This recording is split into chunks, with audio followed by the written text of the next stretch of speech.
Daming basura. Oh, may tinapon na table. Sa atin yan masa, kung sa Pinas ang ganda nito. Yung sa, oh pwede pa yun, ang ganda pa yun, no? Diba? Daming basura ulit mga kabisdak, no? Kasi Monday ngayon, Lunes ngayon mga kabisdak. Collection ng basura dito sa council area namin. At may ano yung sasakyan, Uber pala. Malapit na matapos yung ano, napakagandang apartment building sa harap mga kabisdak. Construct. So papasok ako sa office mga kabisdak. Meron akong client meeting mamayang lunchtime. Then mamayang hapon kailangan ko din umuwi ng maaga para maabutan. Meron kasing taekwondo training si Gian alas 5 ng hapon. Kaya dapat nasa bahay na ako by 5. Kaya medyo rush yung ano natin ngayon, no? Yung lakad natin ngayon. Office, client meeting, and then uwi sa bahay. Alright, let's go. Punta tayo sa Maryland Station. Ano to? Mga damit. Mga damit oh, tinapon. Bakit dito nila tinapon? Grabe naman. Ano tuloy tingnan? Ang dumi tingnan, no? So may mga tao din talaga dito na mga ano, natatapon ng kanilang basura kahit saan. Dapat kasi ilagay nila yun sa ano, yung kahit yung mga ganito ba, sa bin, proper bin. Pero actually yung mga damit merong lagayan yan mga Zak, yung sa mga recyclables ba na pwede mo i-donate sa Salvation Army, Salvo Store kung pwede pa naman gamitin, no? Para mapakanibangan Tagalog nun. Baho. Para yung ibang tao ba, pwede pa nilang gamitin yung mga damit nila, yung mga homeless. Baho ng basura. Ito talaga yung problema pag Monday dito sa lugar namin.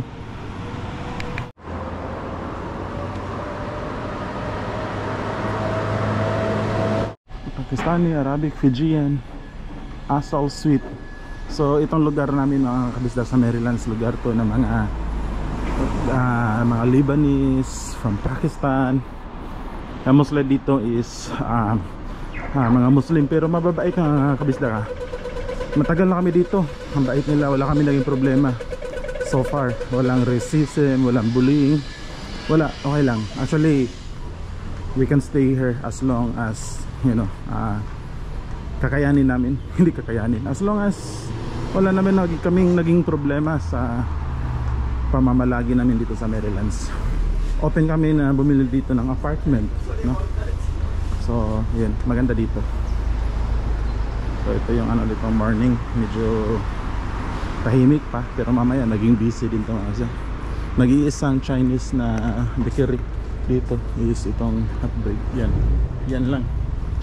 The rest ano na, the rest mga Lebanese na. Yang Hamzi Fruits and Vegetables Restaurant mga kabisda. Yan yung sikat dito sa Maryland. Diyan kami bumibili minsan after ng work. Diyan ako. Ito namang Mainas Bakery Pizza restaurant. Tandang-tanda ko pa noon mga kabisda, kasi mura lang dyan. Yung $6-7 dati, no, buong pizza na. Yung trabaho ko is cleaner yung trabaho ko. Sobrang pagod ng katawan before ako papasok sa bahay o umuwi sa bahay. Dadaan ako dyan, ako lang mag-isa, ubusin ko yung $7 na pizza. So yan, malapit na tayo sa Maryland Station.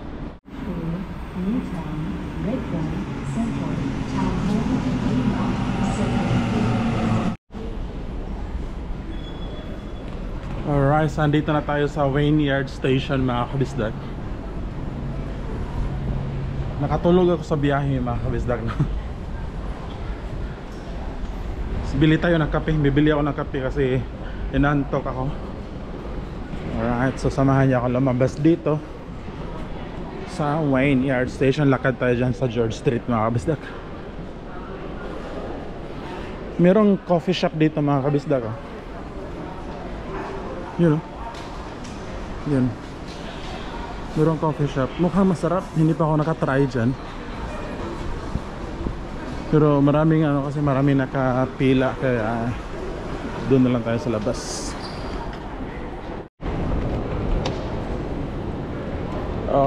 Alright.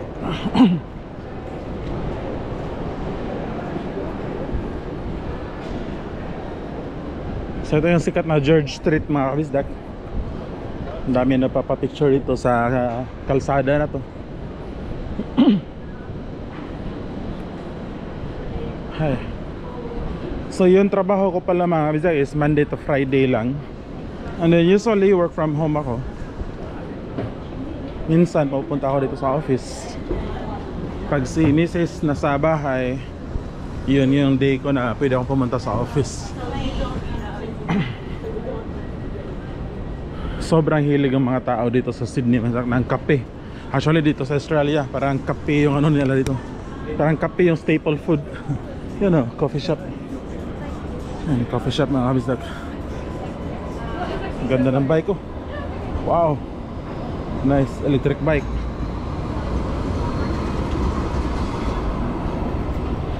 Sobrang nakakantok.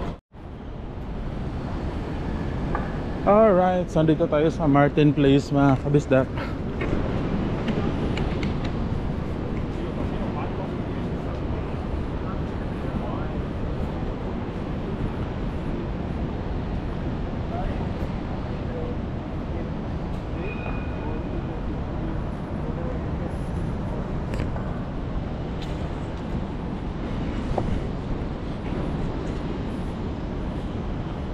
So pasok na ako sa trabaho mga kabisdak. Yung building pala ng office namin is sa likod nito.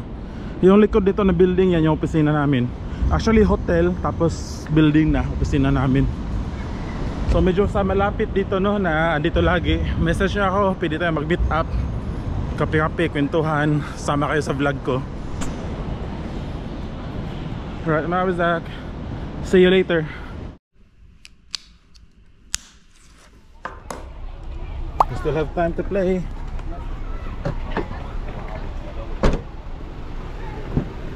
Alright, good morning. Good morning guys, Gian is here. Your bag dito. Here. So remember you have lunch order today, okay? It's chicken with rice. And your money so that you can buy noodles during recess, okay? Okay. I love you. Okay. So ano ngayon? Ano? Wednesday morning. Nung last vlog natin is Monday yun. Hindi ako nakapag-vlog kahapon Tuesday dahil sobrang busy sa trabaho. So ngayon, papunta ko sa office mga kabisdak, kaya nakaganito yung get up natin. Right, time check mga kabisdak, no? Ano ngayon? Almost 8:30 na. Nagmamadali ako mga kabisdak kasi kailangan ko makasakay. Hopefully, sana preferred ko na makasakay sa train ng 8:30 AM 8:30 AM mga kabisdak, para darating ako sa opisina namin ng 9:30 no? O sa Wynyard Station. Dahil meron akong ka-meeting mga kabisdak, Zoom meeting. So pwede naman ako sa cellphone ako mag-attend. Pero pag naabutan kasi ako ng oras na nasa train ako, pwede ko pa rin naman i-answer yung meeting. Pero hindi maganda yung network sa train mga kabisdak. Parang namamatay ba yung patchy yung network. Kaya mas maganda pag nasa ano na ako. Kung hindi pa naman ako nakarating sa office, kahit naglalakad lang, okay na yun. Alright, nasakan dito tayo sa Marylands. Malapit na tayo sa Maryland Station. So ito yung sa sitwasyon namin ni Ami, ni Mrs. Ito yung mostly nangyayari every morning rush hour pag hindi ako naka-work from home. Just imagine mga kabisdak noon, nung dati ba, nung wala pang pandemic, everyday ganito yun. Kasi walang work from home dati. Like everyday opisina ka talaga, Monday to Friday. Kaya nagmamadali kami. How much more nung naka-student visa kami mga kabisdak, grabe. Hinatid ko sa Gian, alas 7 dun sa nani or sa childcare. Grabe na. So malaking ginhawa na to, itong naranasan namin ni Ami ngayon mga kabisdak. Pero alam ko marami sa mga kababayan natin na yung sitwasyon nila sa morning is rush hour din kasi sa trabaho or iba't ibang sitwasyon. Pero mostly ganito yung reality mga kabisdak, kasi dito walang katulong, walang helper, limited yung relatives mo, kamag-anak mo na pwedeng tumulong sa iyo na magbantay na or mag-alaga ng bata. May traffic dito. Alright, so dito ulit tayo nakapark sa Maryland Station mga kabisdak, sa top floor na, sa pinakataas. kasi puno na yun, ibang floors. Libre to dito mga kabisdak, unlimited hours. Basta tingnan nyo lang pag wala nakalagay na limit, no, na time limit, so it means libre yan. Mostly yung nakalagay na time limit is nasa baba. Alright, so andito tayo sa bus station ng Marylands, and then doon tayo lakad. Connected lang tong bus station sa train station mga kabisdak. Ang maganda dito sa Marylands is malaki yung station dito sa bus, no? Kung nakapansin mo, maraming buses dyan, tapos dun banda yung train. Alright,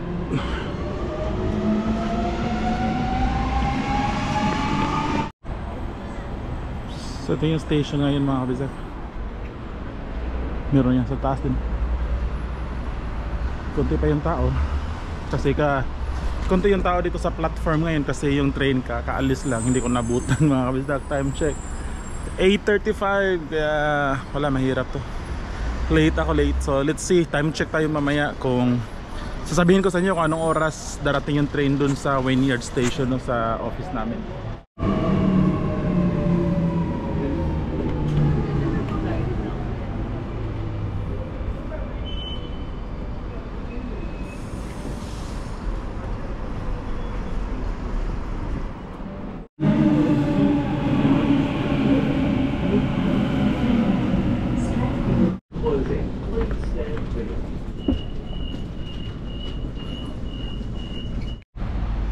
So time check mga kabisdak, time check is 9:31, kaya sakto lang mga kabisdak, no. Tapos timing yung train na sinakyan ko, gumamit ng ibang station. I mean, tawag nun, nag-change ng yung dadaanan ba. So dito siya sa museum, so dito na ako nag-stop sa museum kasi malapit lang naman. And sakto rin para maka-attend ako sa meeting ko dito sa park, Hyde Park. Andito ako sa Hyde Park, yung opisina ko andun pa banda mga pero malapit na, mga siguro 10 minutes walk na lang, no. Kaya answer ko, so dito ako mag attend ng meeting. Alright, saan ba yun? Zoom.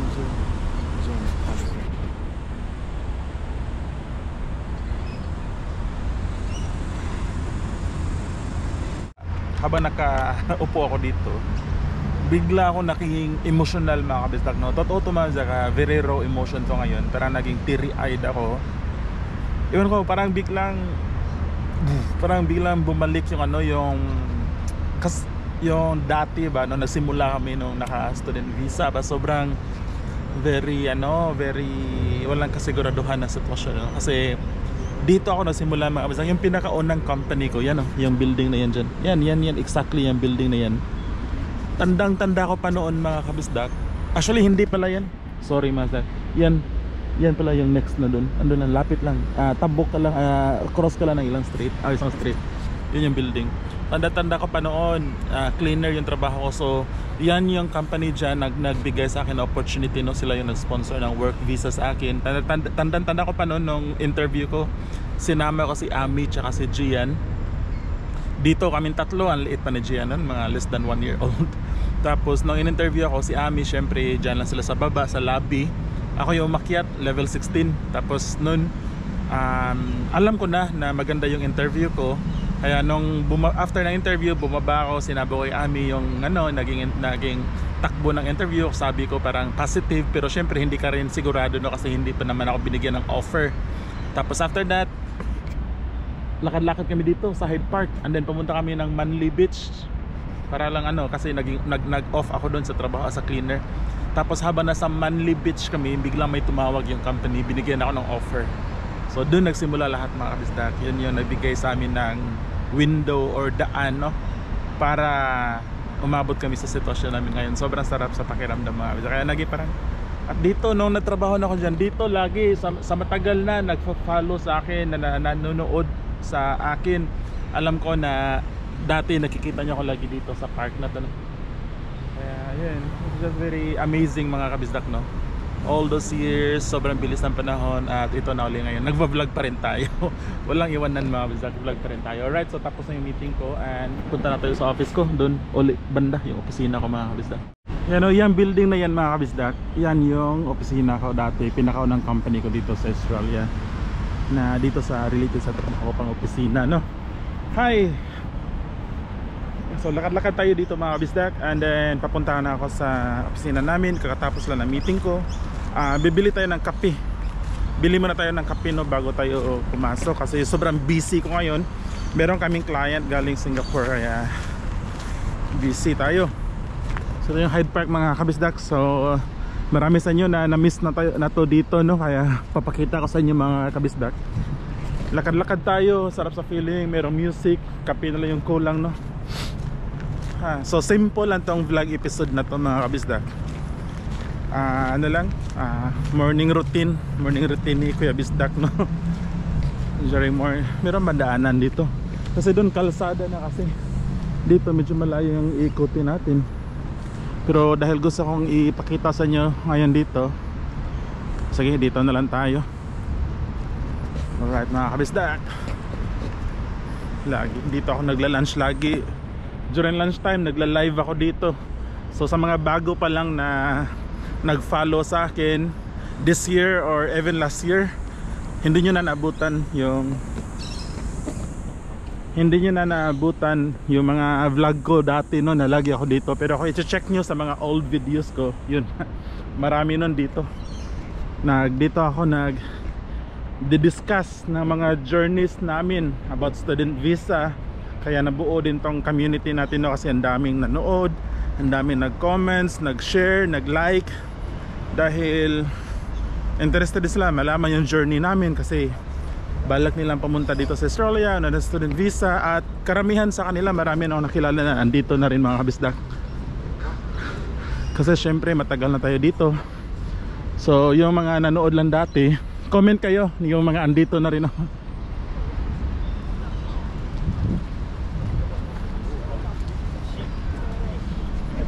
So yun mga Zach, kung isa kayo sa mga nanood dati, paki-comment para naman kung malaman natin na ay dito ang Zach, tingnan nyo. Sarap sa feeling, bring back memories. Ito yung opisina. Sa baba dyan meron yung Starbucks. So bibili ako ng kape dyan sa Starbucks para maalala ko ulit, no, yung kung saan tayo nagsimula. Malapit lang naman to sa office ko mga kabisdak, pero dahil ano lang to, mga 10 minutes walk lang kung gusto pumunta dito. Pero dahil inconvenient na ba, tapos wala naman akong pupuntahan dito, kaya hindi na ako pupunta dito. So ito yung tagal na pala, ngayon ko lang na-realize dito, itong lugar na to, itong park na to, mga almost 2 years na, no, more than a year na hindi ako pumunta dito kahit malapit yung opisina namin. Dahil nga yung malapit na station dito, Town Hall, nung lumipat ako ng company sa Wynyard na, kaya mayroon akong ibang direction ba na lalakarin. During lunchtime mayroon akong ibang tambayan, kaya dito na dito. Pero dito yung pinakamasarap mga kabisdak na tumambay during lunchtime, no? You know? Yan, yung building na yan, dyan mga kabisdak. Tanda ko noon si Ami tsaka si Gian, dyan lang nakahintay sa lobby. Dala pa si Ami ng pram. Less than 1 year old si Gian nun. Grabe, nakakaiyak. Siguro mga 8 or 10 months si Gian nun. Hindi siguro, hindi pala masak, sorry, mga 1 year, more than 1 year old na pala si Gian nun. Din sila ni Ami habang ako pumasok dyan sa loob ng building, nag-interview. Tapos yun, hi. Alright mga bisdak, so pasensya na kung very simple lang yung vlog natin. May kasama pang drama ni Kuya Bisdak. So yun, simple vlog lang. Siguro marami sa inyo na na-miss din yung mga ganitong vlog, kasi ito yung vlog ko dati, no? Lakad-lakad dito sa Sydney. So see you sa next vlog mga Bisdak. Hopefully nag-enjoy pa rin kayo kahit ganito yung content natin, at paiba-iba yung content natin, no? Fishing, kung ano-ano lang yung ginagawa ko. Pero gusto ko din mga kabisdak, para mas marami ako ma-share sa inyo, no? Hindi lang isang bagay na ginagawa ko, hindi lang puro nagdi-discuss ng immigration, ganyan, kundi buhay Australia talaga. So kung ano yung nakikita nyo na ginagawa namin dito is dahil andito kami sa Australia, at alam ko na marami sa inyo na interested din na malaman, no, yung buhay dito, o yung iba nagbabalak na pumunta dito at gusto makita yung mga kaganapan dito. Alright, so yun na lang, meron kayo nakitang Starbucks, no? Yung opisina ko andun banda yung opisina ko. Pero daan tayo dito sa Starbucks mga kabisdak. Bili tayo kape. Alright, bye bye, see you sa next vlog. Tandaan nyo lagi, mata sa langit, pa sa lupa. See you sa next vlog, bye bye.